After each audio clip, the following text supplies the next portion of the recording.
Maismaad on nii vähe. Vastupidi võiks olla. See on täiesti mõttetu ruumi raiskamine. No kes seal vee all ikka elada tahab? See on pime ja kõle. Seal on väga palju elanikke. Näiteks Läänemere rannikualade karidel leidub kõige rohkem liike. Seal see taimestik meelitab ligi selgrootuid ja kalu. Mis asja? Taimed vee all. Liivamadalatel kasvab merihein täitsa suurtel veealustel aasadel. Nagu muinasjutu maa. Seda peab nägema. Hoia mütsi, ma sukeldun. Helista siis, kui alla jõuad.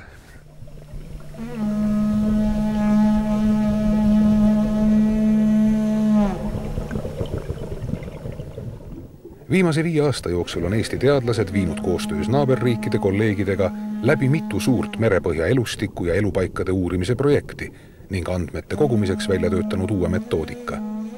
Abiks on allveevideo ja ruumiline modelleerimine. Nii on kaardistatud üle 9000 ruutkilomeetri Eesti territoriaalmerest.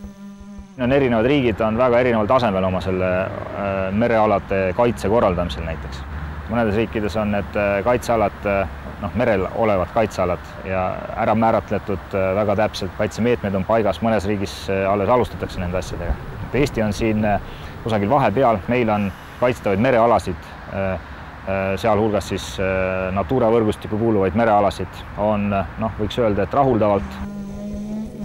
Läänemere idaosas on väärtuslikemateks merepõhja elupaikadeks karid ja veega üle ujutatud liivamadalad.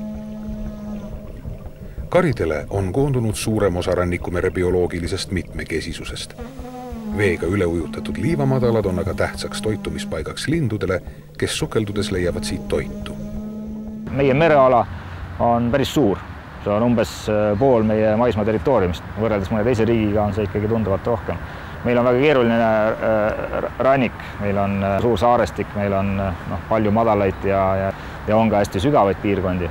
Eks ta on väga mitmekesine. Samas sellise mitmekesisuse taustal võiks öelda, et me oleme ikka suhteliselt palju jõudnud juba ka ära teha. Tegelikult suhteliselt lühikese ajaga me oleme suutnud juba päris detailset informatsiooni koguda päris märkimisväärselt.